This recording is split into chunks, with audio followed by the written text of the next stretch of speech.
Okay, interesting. So I think what we should do, by the way, is I'm gonna, on the left-hand side of this thing. So if you go to in the chat, which you can get to from going in the top right corner, there is for some reason, I feel like the link that I thought was true is not true. So try to click on this other Google Hangout link, because that's the one that is quote unquote streaming live right now. So if everybody goes to the top right corner of their screen, goes to the chat function, and then after they go to the chat function, then you should see the show messages thing, and you should see my message up there. So this, I think. Hello, Martin. That if we go to that other, okay, yes. Hello, people are over on this side. People are transitioning. Hello, Carl. Hello, Naveen. Hello, Tor. Martin and Zachary. Oh no, Zachary, you're over there. Martin, you should click on the link on the left side of the chat window. There's a chat. There's a Google Hangout link. There's a better Google Hangout link that you should go to. And then Carl, you should leave this one. And Sinju, you should click on that Hangout link that I just put, and then join the other one. And then Terry, you are the last person who just joined the other one. Nice work. We've successfully transitioned from one to the other. Okay, moderately successful. I'll leave that one up just in case if anybody goes over there. Hello, everybody. Thank you for being here. And excited to chat about stuff right now today. What we're going to do is we are going to, the goal here is essentially this is an ETHCommons group hangout call where we all chat about essentially various people here are setting up various hackathons and events, and we want to help everybody here to do that as best as possible. And I recently did ETH Denver, so I'm happy to share the learnings I had from that with all of you. So with that much said, what we're going to do is we're going to essentially do a quick 30-second thing where we go through the people on this call and we say, hey, who are you, and what event are you about to throw? So with that, let's get things. Am I muted? Can you all hear me? Yeah. Yes. Okay. I'm not muted, Naveen. So with that, let's get things started off with Carl. Carl, do you want to tell us who you are and what event you're throwing? You're going to unmute yourself. Carl. He's saying something. Can the group hear me? Yes, we can now hear you, Naveen. All right, Carl's not responding. Let's start with Martin. Martin, do you want to say who you are and what event you're throwing? Yeah, sure. Hi, I'm Martin. I'm from Zeppelin. I live in Buenos Aires. I can't hear you, dude. I can't hear you. Naveen, that's you because everybody else can hear him, so I think you should refresh, but we can hear you. Perfect. So, yeah, we just announced yesterday ETH Buenos Aires. So we're doing like the third global event of the global series, and it's happening at the end of May. We have the venues just selected and reserved, and the dates, well, almost everything like working on it. We have a huge Airtable to like organize everything. So, well, that's pretty much us. Chris knows about a lot. Boom. That sounds good. Thank you, Martin. Yeah. Let's go to Leo. Do you want to tell us who you are and what event you're thinking about throwing? Leo. All right, we're moving on. Let's see let's see, Carl. Carl, can you tell us who you are and what event you're throwing? We can't hear you. It's hilarious. All right, we're still going to the left. Alex, do you want to tell us who you are and what event you're throwing? And you're currently muted. Yeah, I'm Alex from Berlin, and I'm working on East Berlin. So early goes as we wanted to go. Sweet. Thank you, Alex. Let's go to Ainsley.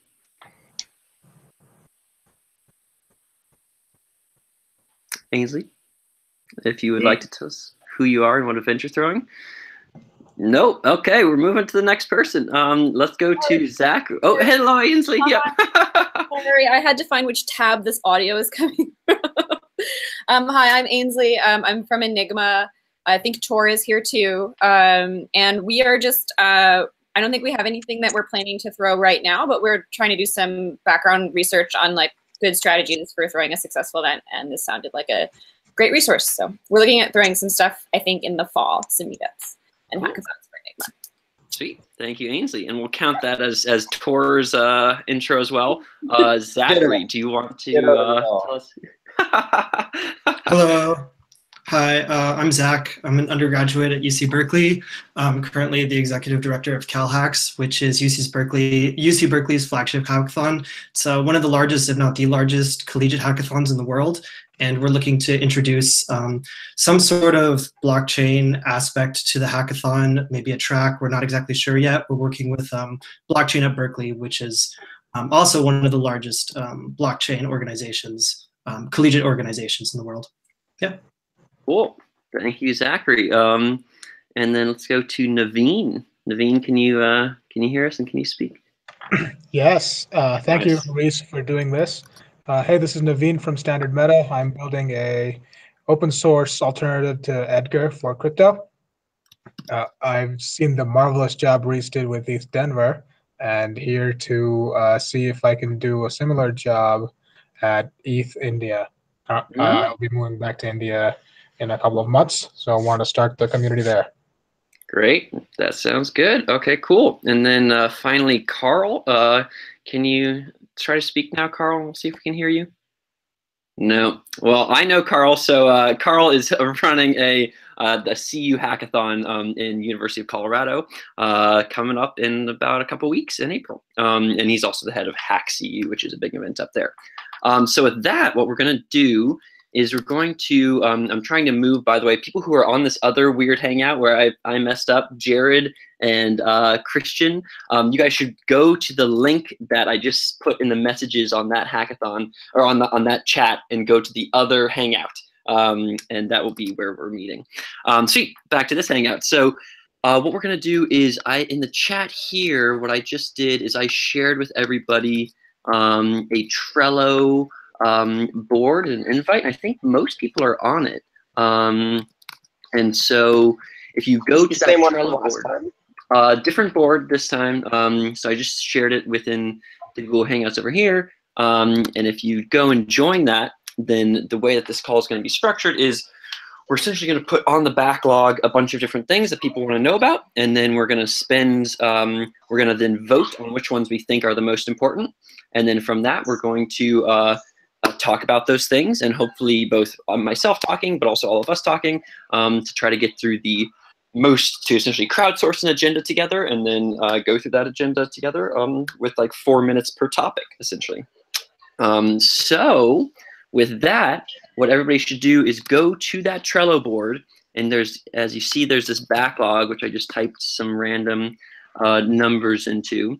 And if you go there, then everybody should, we're gonna take essentially 2 minutes to add things to that backlog, questions that you have, topics that you wanna chat about, and then we will, after those 2 minutes, then prioritize some by voting. So let's take the 2 minutes right now to get everybody to add topics to that backlog.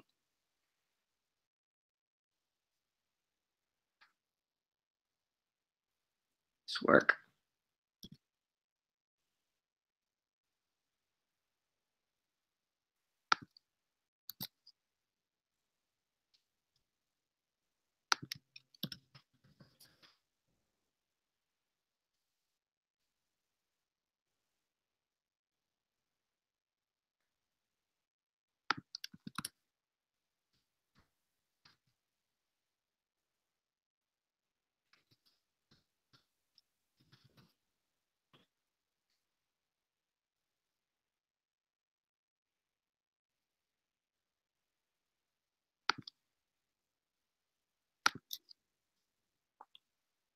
Let's take maybe 1 more minute to add anything else to that backlog.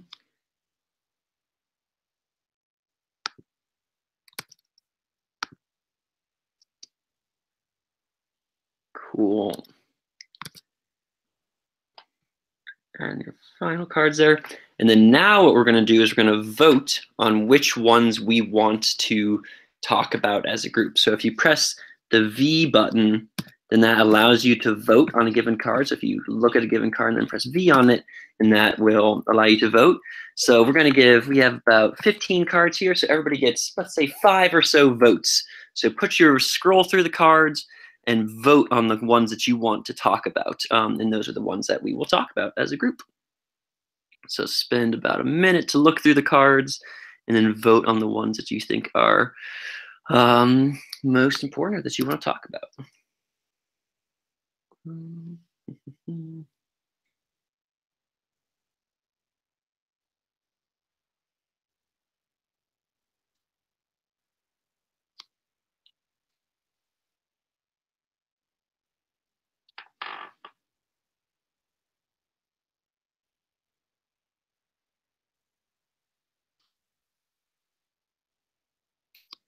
Take about 30 more seconds looking through those cards and voting on ones.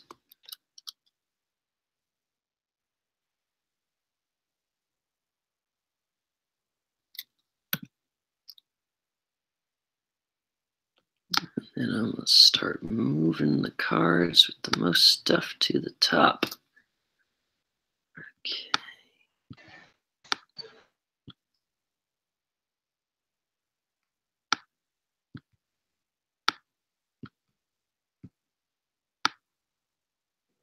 Is my mic working now?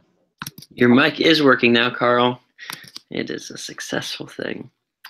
Okay, cool. So thank you all for both crowdsourcing and for voting, crowdsourcing ideas, and then putting them on the agenda here. So what we're going to do is we're essentially just going to start with each card and chat about that card. I'll set a 4-minute timer on my phone and we'll chat about it for 4 minutes. And then everybody will then vote after that point how much additional time we should take on that card. So with that, let's start with this top card that got a full 8 votes. This was created by Tor. Tor, do you want to kind of intro us to what this card means and what you're looking to learn here? Yeah, I do. So I know it's a bit vague to just put really in bold there and expect it to mean something, but I think the meaning that we're trying to get out of our events and what I hope most people are trying to get out of their events is like to build not just real products and solutions like during the events, like the hackathons, but like we really want to build connections, make it feel like a true community and not something that just everybody happened to have a free night and showed up for. I'm wondering if people have had a particularly successful event that they've thrown or one that they've attended where some little thing or big thing that was done really made it feel more like a community event and where they really felt invested and weren't, you know, off multitasking. Like what is it that you can do at an event to really create that feeling? Yeah, that makes sense.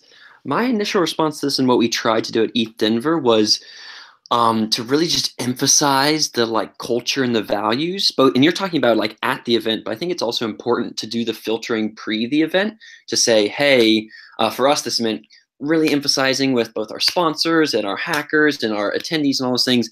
We're talking about building and building, and we are, you know, thinking about education and really pushing that kind of mindset at the beginning and then filtering people out that were not into that was something that we did that kind of helped kind of set that tone at the event. So that was something that we had in mind. Do other people have thoughts on this, especially during the event, for how to really engage and connect with developers and build that culture at the event?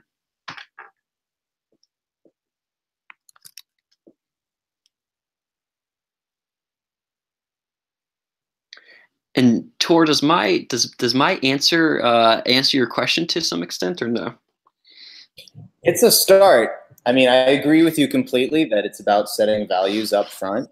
I think that most of us are going to have similar values when we think about, you know, organizing and sustaining these events. Like sustainable events, you generate cultural values that carry over from event to event.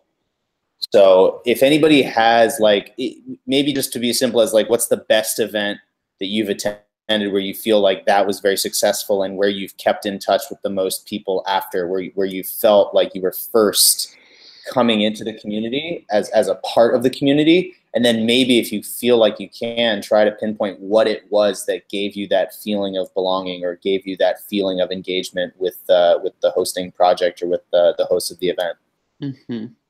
I think that's actually a really good bonus point that you're bringing up there, which is not only, and I'm not sure how well we did this at ETH Denver, is the honest truth, is at the event, so pre the event, you're trying to push the culture, push the values, do those kind of things, say, let's make sure that this is an event focused on building or community or whatever. And then during the event, that kind of is set up for those things. And you just need to provide, I think one thing is that during the event to really provide the space for just kind of those natural connections to start happening. And to not be, I mean, at ETH Denver, again, we did only an okay job of this in terms of not be pushing ridiculous amounts of content on them the entire time. And then I would say after the event, I think that's a whole other separate ball game too, where you say, hey, how can you make it so that after the event, those connections actually continue, and it wasn't just a one-time weekend thing, but actually keeps going. So with that in mind, yeah, do other people on this call have instincts for events that they've been to where after the event it actually gave you a really good sense of that community and elongated timeline afterwards? I think ETH Denver actually did this really well. So props to you guys. One of the things that really helped with that continuation was the fact that Slack is actually centralized. Like, it's the Colorado blockchain Slack. It's not just like ETH Denver. It's not just for the event. So people are still really active on that, and I feel like that community is really active there.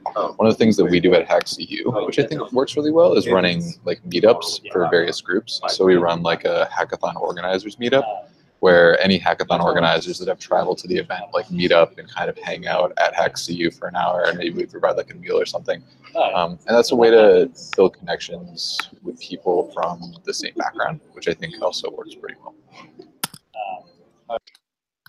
Yeah, I like that as a thing, making sure that there's a digital space for people to connect with others after the event. That makes a lot of sense. Does anybody else have any thoughts on this?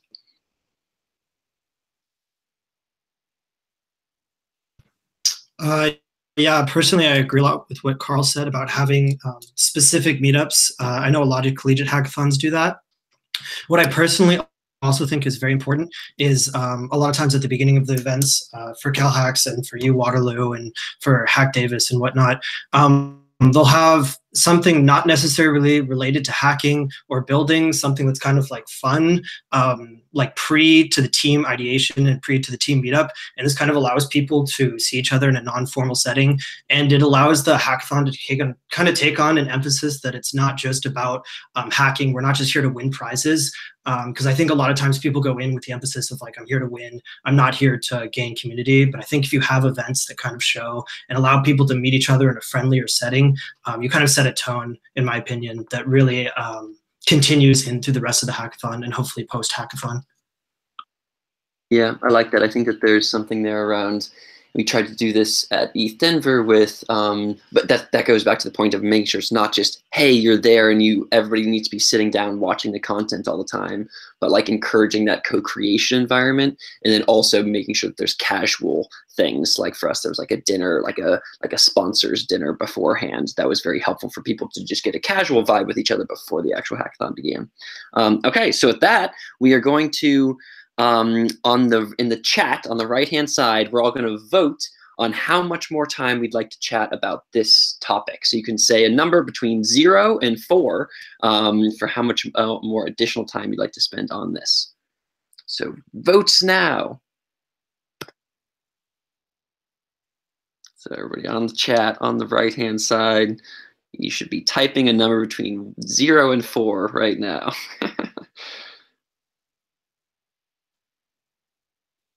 All righty, well, we got a couple. Jorp puts pie. All right. Sweet. Well, someone that said, let's take about a minute more. Christian, we don't actually know who you are. Do you want to tell us who you are and also give us any of your thoughts on why you said it too, and how your thoughts on this current topic? Hey, I wasn't connected for the introduction, so let me just go ahead. My name is Christian. I'm from Mexico, from a northern state, so it's not a very high population density. And I worked as a web developer for a while now and got interested in all this crypto stuff around 2016. And yeah, well, what I was thinking about this, I worked for a company here in my local town that is under 1 million people, but pretty successful at building a culture and having community outreach. And mostly, I think the thing that, at least for me, has before let me be part of some community is to help with something. And this is always going to depend on the scale of the event. But I think it was Benjamin Franklin that had a quote like, whenever I want to make someone my friend, I ask them to do something for me. And for some reason, that makes people like, oh, you know, maybe lose inhibitions or feel more involved.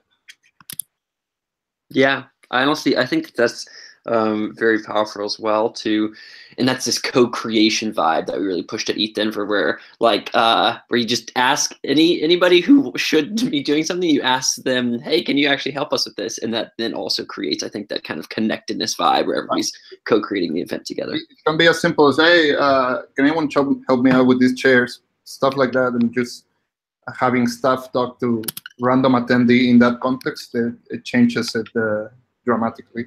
Yep, exactly.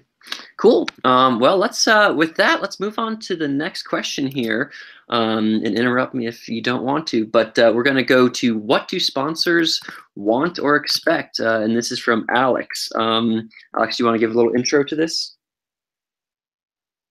Yeah, I just talked, or I'm a sponsor as well. I'm working for Brainbot. We will support the East Berlin. I talked to some other sponsors, and basically the answer was always, if I'm able to hire one developer, it's totally worth it.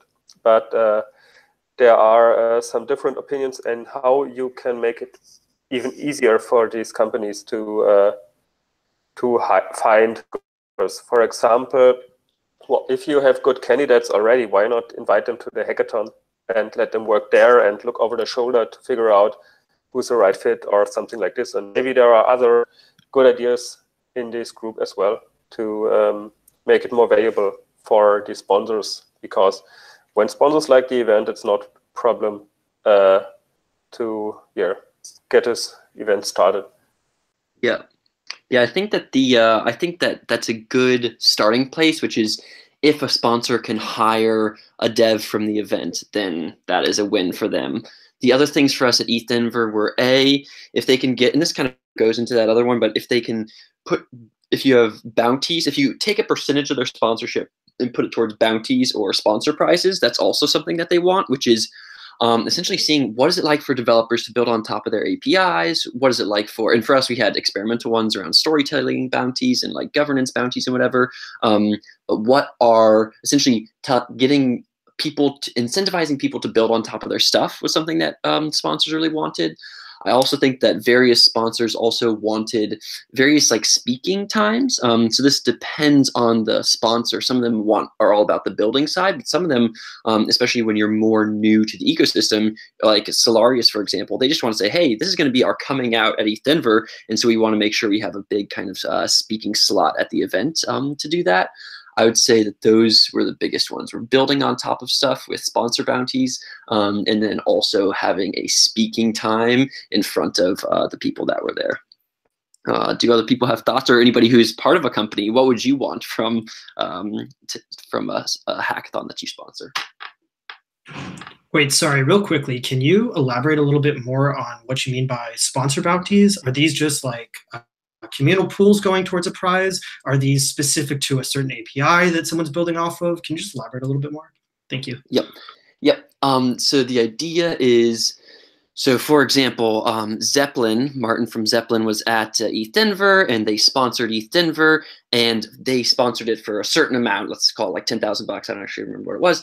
After they sponsored it for that amount, then we gave them a percentage of that towards a bounty. And so they said, hey, we get a percentage of that, $1,000, $2,000, whatever it was, and we want to spend that money on and say, hey, if you build on top of Zeppelin, you can win $500 for building on top of Zeppelin in this way. Or if you fix a bug in our repo, then we'll give you $500. So that was a way for them and for everybody else at ETH say, hey, we're sponsoring, and part of our sponsorship goes towards a incentivization bounty, essentially a prize for the hackers to build on top of our network and ecosystem and APIs. Does that help?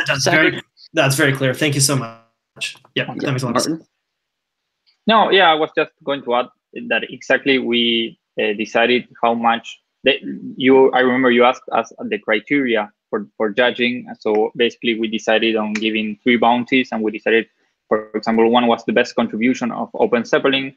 For those that don't know, Open Zeppelin is an open source library that we have to work on Ethereum. So basically we just offered $500 to the best contribution, and during the hackathon, a lot of teams work on different contributions, and at the end of the hackathon it was Sunday, they presented to us, and we choose the winner, and basically, they get paid.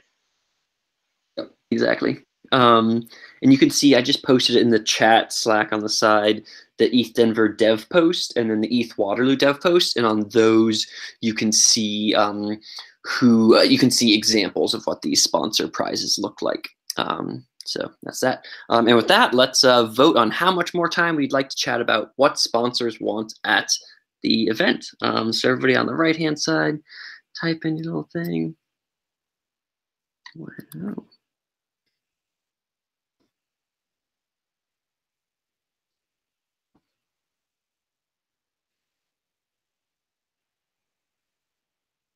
Mostly zeros. I think, Carl, is there a reason why you put a 2 there? Anything else you want to talk about with this?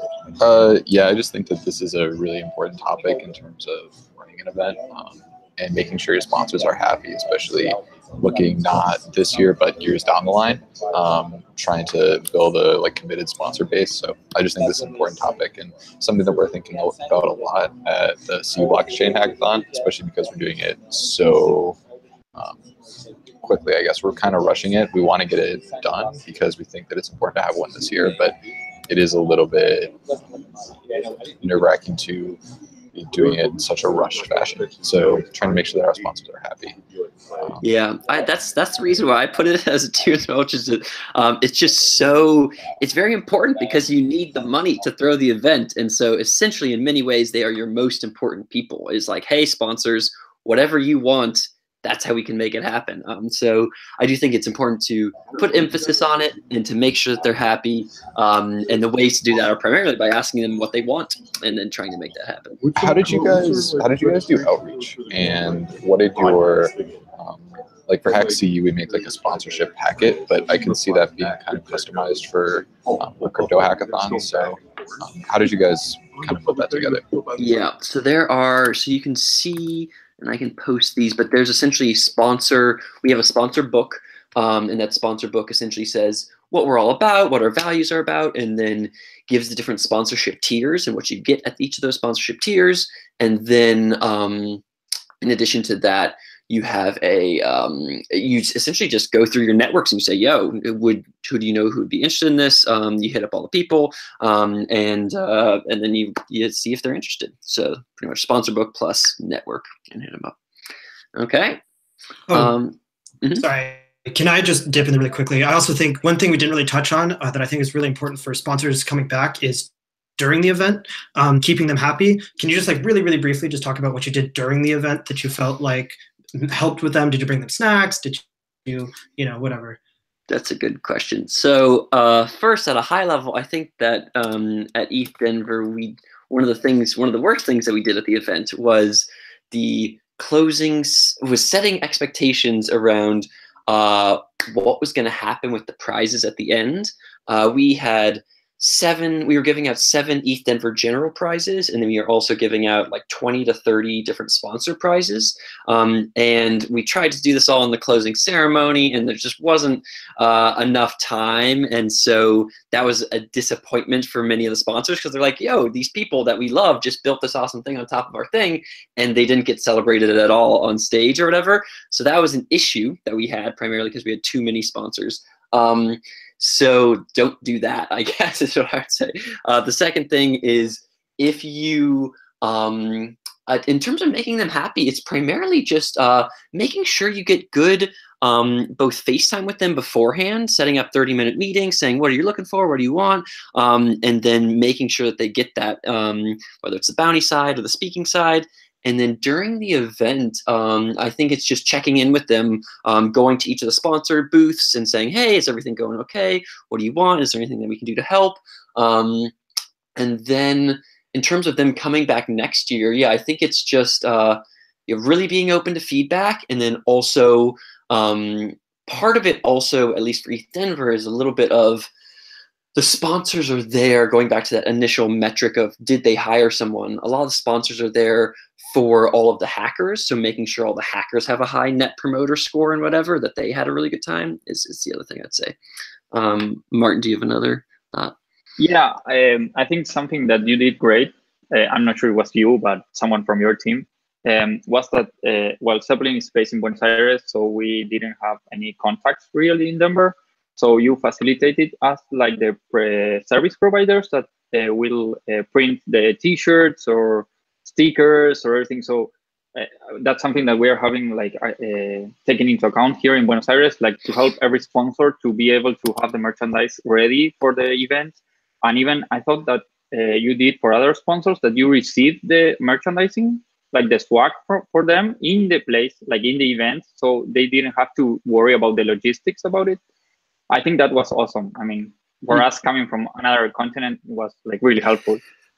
Nice. That's a good point. Yeah, we were able to essentially just get people, like I know like Solaria sent us like 5 packages that we just got at the event, and then we had them there, so they didn't have to bring them with them as they came to the event.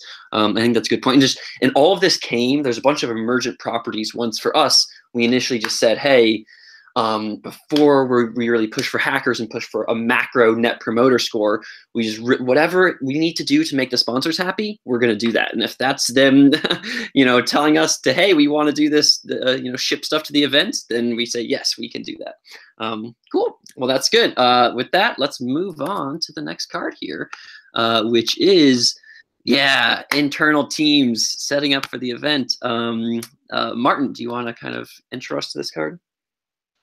Yeah, so I wanted to get feedback from you about this. We have, for ETH Buenos Aires, we have a team of communications, a team for sponsors, because it's really time consuming, like having to reach out to them, answer every email, and then like schedule a call and try to answer every like doubt that they have.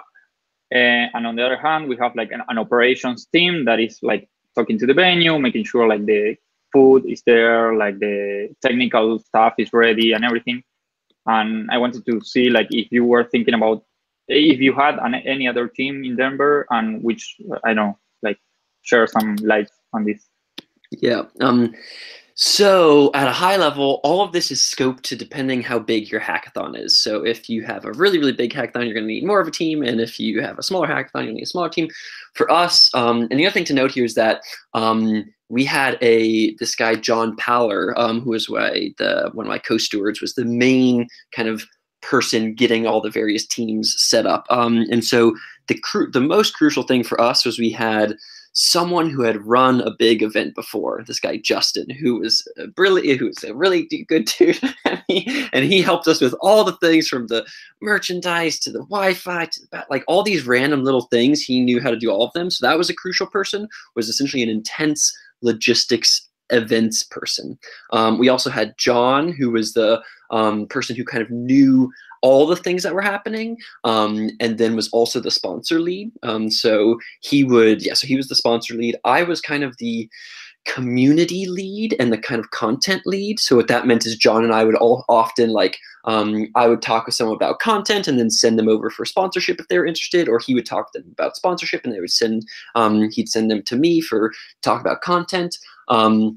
Within that community kind of content bucket, something that was initially in my realm but then went away from me as we got too big was essentially working with all the attendees. So this is all the hackers, all the manning, that pretty much, yeah, anything, looking at all the applications, manning all the hacking stuff, and also being someone who is just looking at hello.ethdenver.com or whatever, hello@ethdenver.com.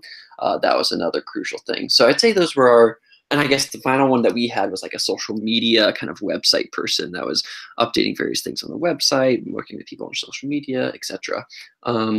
So those, I'd say, were the big buckets. The other one for us was on we had like a diversity and inclusion crew, essentially, who were working on like, hey, and I know for me personally, it was like, I am not connected as much into like the women in blockchain networks and things like that. And so having people that were more connected to that, who could help us with that, who could help us with the wording on some of these things, was another crucial piece. So that was that was kind of our breakdown. Yeah, cool. That's a moderate thumbs up. Does that make sense to people, or do people have thoughts about how to break this down?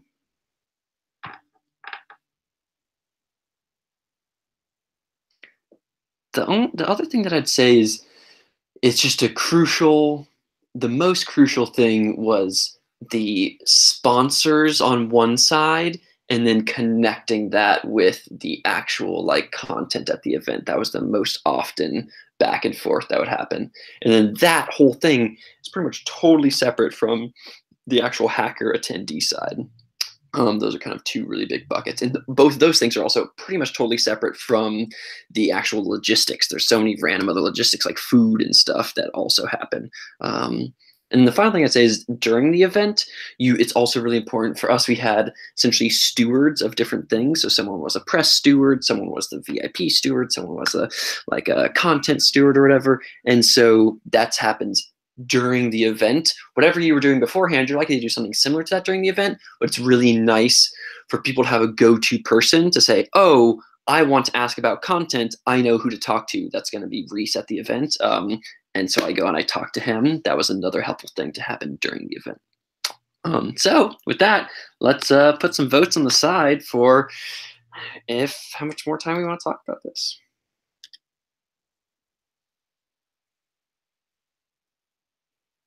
Put in a number between 0 and 4 into the chat window on the side.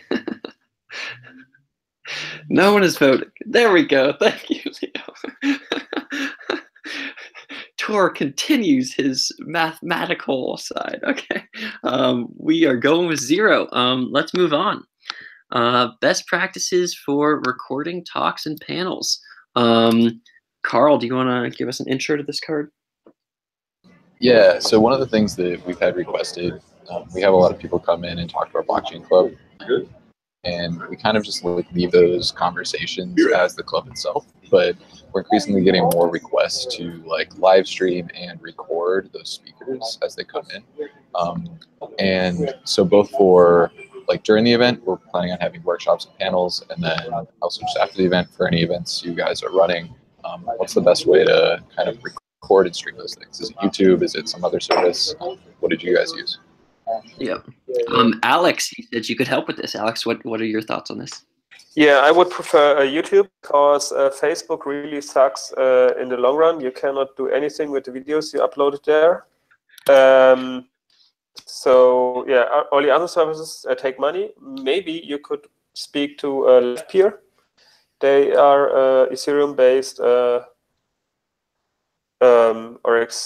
Ethereum payment-based live stream platform as well. So this could be really interesting if you are I think they are in New York and here in Berlin. And on the other side, the question is always, do you really need a live stream? Because often there are only a few people watching live. And if there's no back channel, most of the time you don't need any live stream, because if they cannot ask questions or something like this, there's no need for having it live. And I think then it's better to have a good video quality in the recording. And I always would go for getting a screen grabber for the monitor, for the presentation, for the slides and the code, whatever they present on screen, and have a separate camera. But people, all the people I talk to, they prefer having a little tiny person just to see the face and mainly see the slides and the code examples. So it's really hard to get this done in a live stream in a high enough quality so you can read the code. So if this is not needed, just ignore the live stream. No, that's super helpful. I'll check out LivePeer for sure, and we'll kind of look at YouTube as well. I like the idea of having kind of the on-screen stuff and then also like a video of the presenter. Yeah, I want to say for us at ETH Denver, we use Facebook and not YouTube. I don't actually know why, and it's been kind of sad for us because everybody's like asking for their videos on YouTube, and we have to go from our Facebook and chop them up in various ways and then put them on YouTube. So if you just go to YouTube from the start, that seems good. The other thing I'd say is I super agree with Alex on this point where how much do you really need to do this? For us at ETH Denver, we decided to do this because we just there were enough people on the wait list that we felt bad not doing something for them. And so we're like, we want to have this live streamed. But it was a lot of work, and it involves, we had to have various specialists doing special things and various cameramen and camera people around. And so it just adds an additional level of kind of complexity to things that might be a little bit too much. If you want to keep it nice and simple, you have your camera, you have your one stage, that could be fine. But I would definitely be wary of going too big with it, and probably only do that if you really want if you have a really long wait list or whatever. Here's another idea. Just take your iPhone, use this for the live stream, and just throw it away after the event. And use a proper camera and especially the recording of the screen. And just do it to totally different setups, because it makes it so complicated to get the screen live to a broadcast. Makes it really complicated. If you edit it afterwards, it's really easy and much cheaper. I like that idea. Camera, iPhone at the thing to live stream, and then a camera that's just recording. I personally, if you are going to throw out your next iPhone, let us know, and we will. One of us will take that ourselves. Cool. With that, let's do a vote on the side for how many more minutes we'd like to chat about this.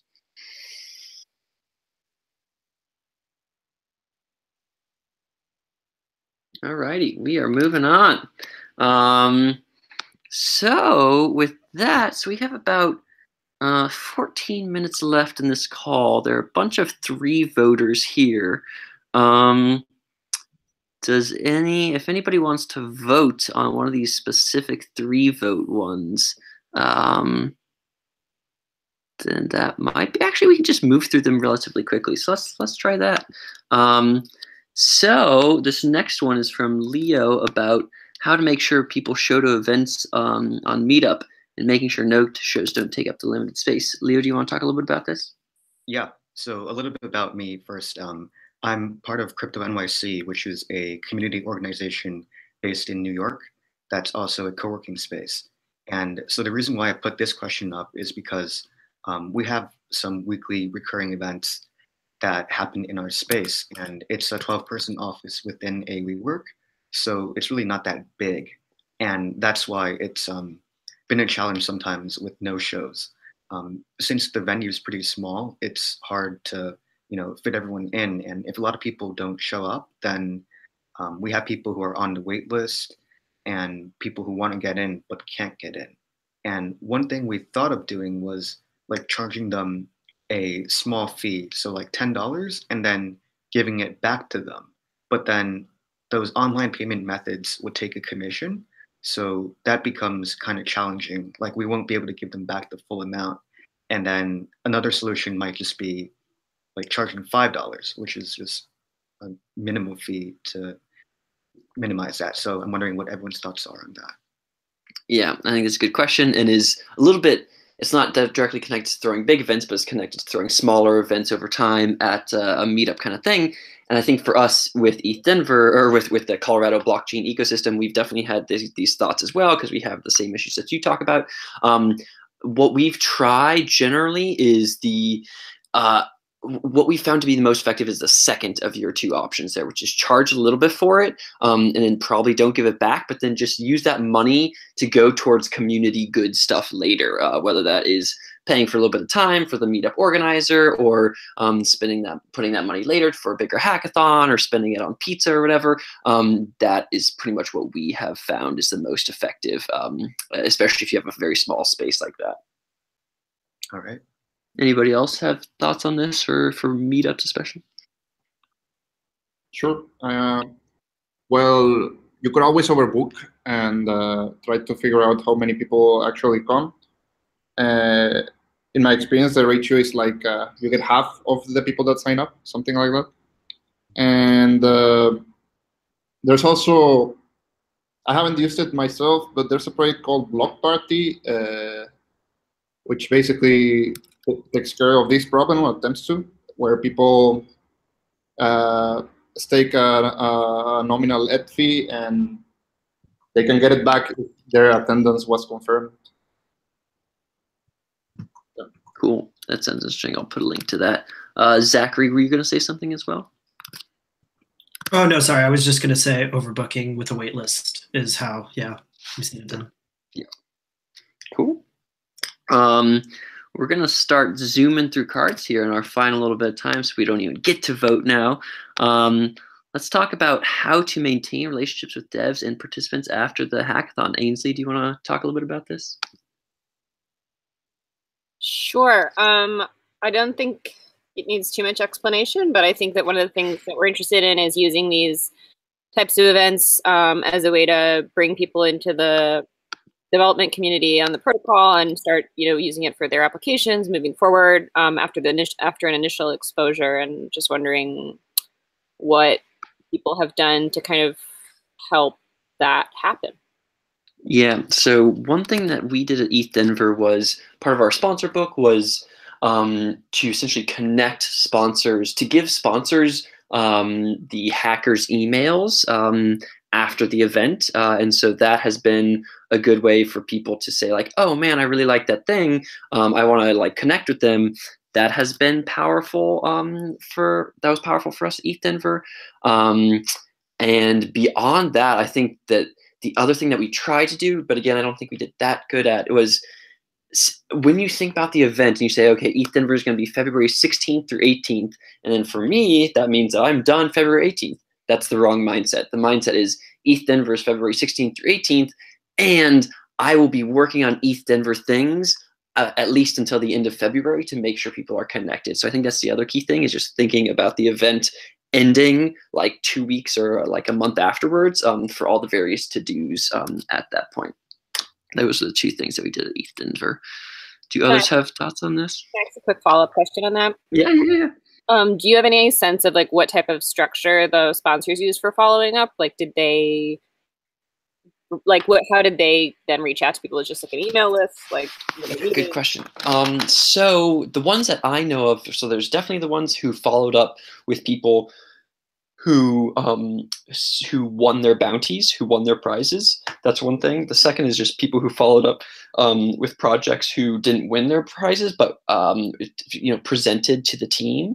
I think that was the follow up around just like chatting with them, continuing to chat with them about their specific projects. So I guess there's specific project ones, and then beyond that, I'm not sure how else any of the sponsors followed up. Maybe like Martin, do you want to chat about the way that you specifically, did you follow up with people after ETH Denver? What did that look like for you?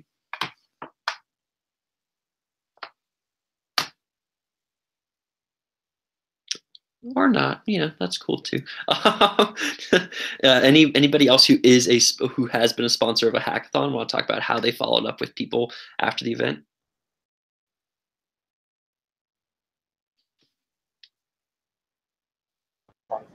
I think one thing for me, I won a prize at ETH Denver, and the city of Denver has kind of been like loosely like texting and calling us kind of every once in a while, but it's been pretty like nonchalant. it almost sometimes feels like it's a lot of pressure if like a sponsor follows up and is like, we want you to keep working on our stuff. A lot of hackers just want to come and have a great weekend, but not continue on with their project. A hackathon isn't a great starting point for like a long project. It's a great learning opportunity. So I think that just choosing how to follow up kind of in a thoughtful way is important. Yep. Yeah. So I think it also just totally depends on the sponsor for how they do so, but making sure that they have the ability to do so, I guess, was a key thing. Ainsley, do those answer your questions on this, or any other thoughts on this? Yeah, I think that's an interesting perspective. Helpful. Thank you.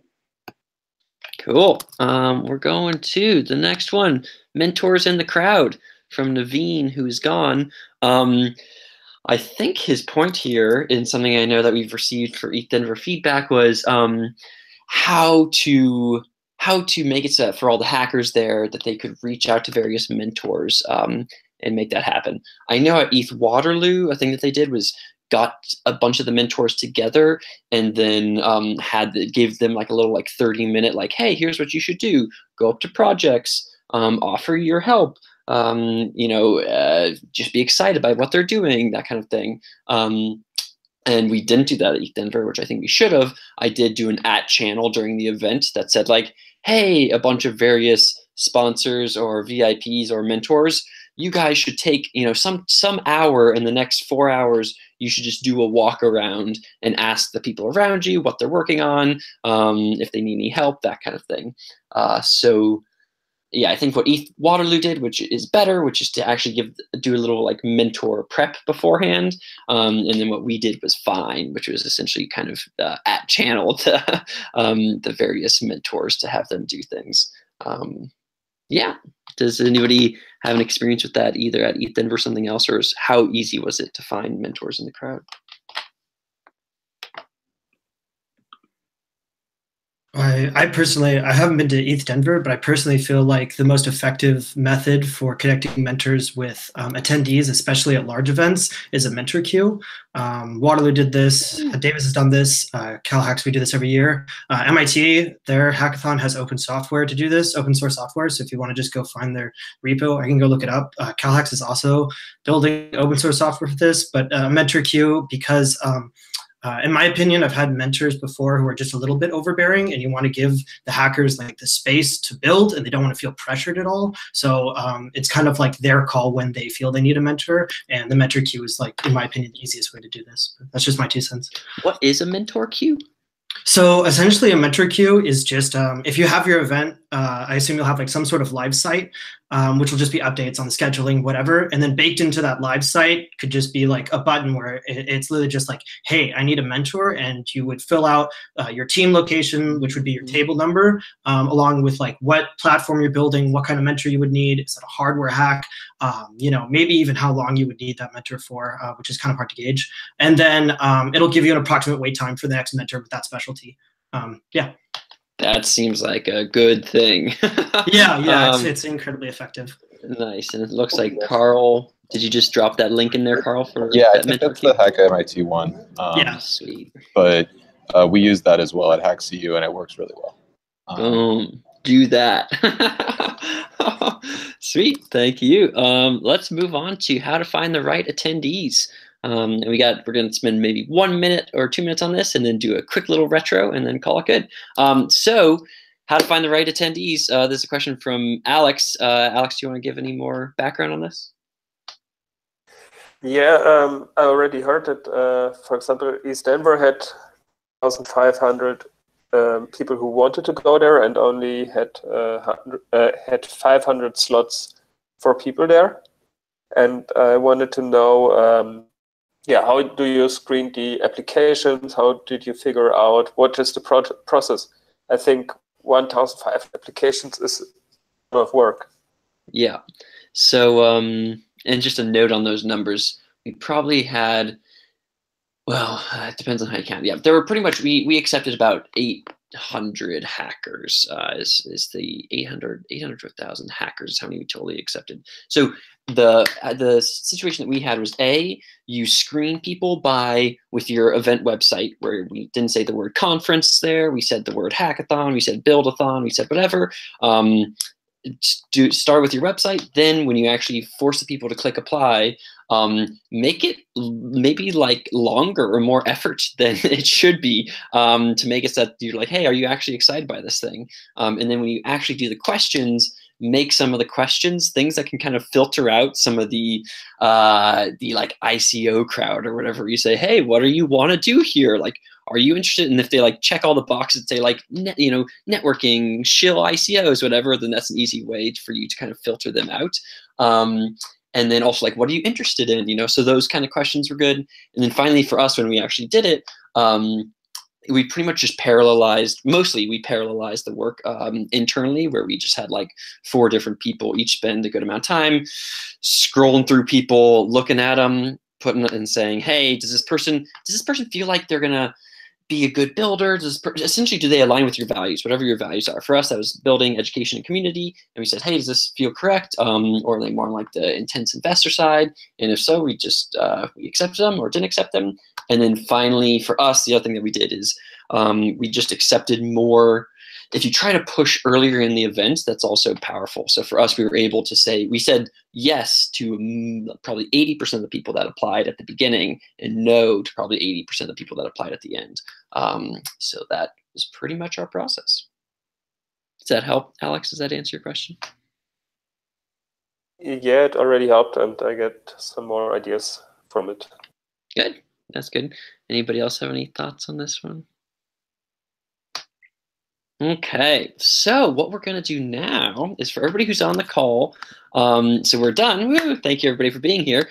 There's a list that said on that same Trello board, Delta /feedback.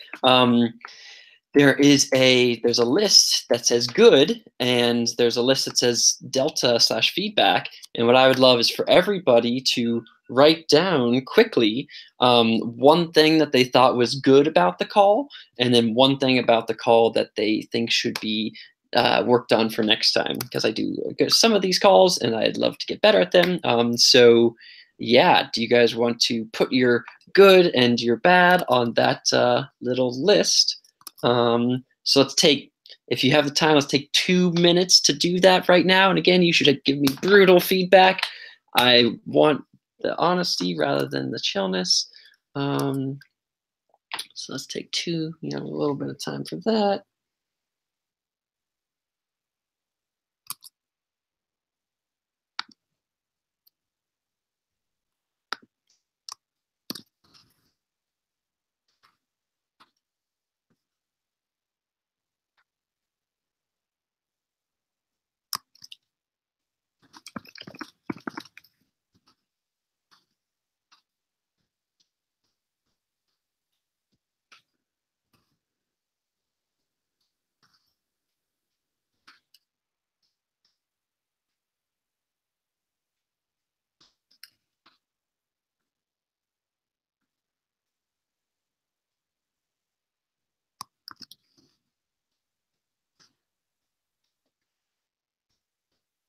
Take 30 more seconds if you have some stuff.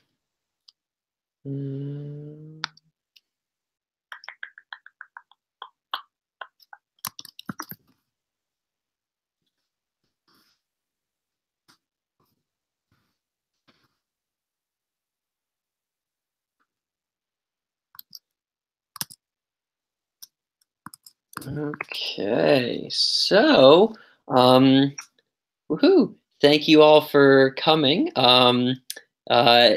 Any final thoughts? Thank you for the feedback. Thank you for coming. Thank you, Ainsley. Thank you, Martin. Thank the other people. Hello, Christian, and goodbye, Christian. Thank you for coming.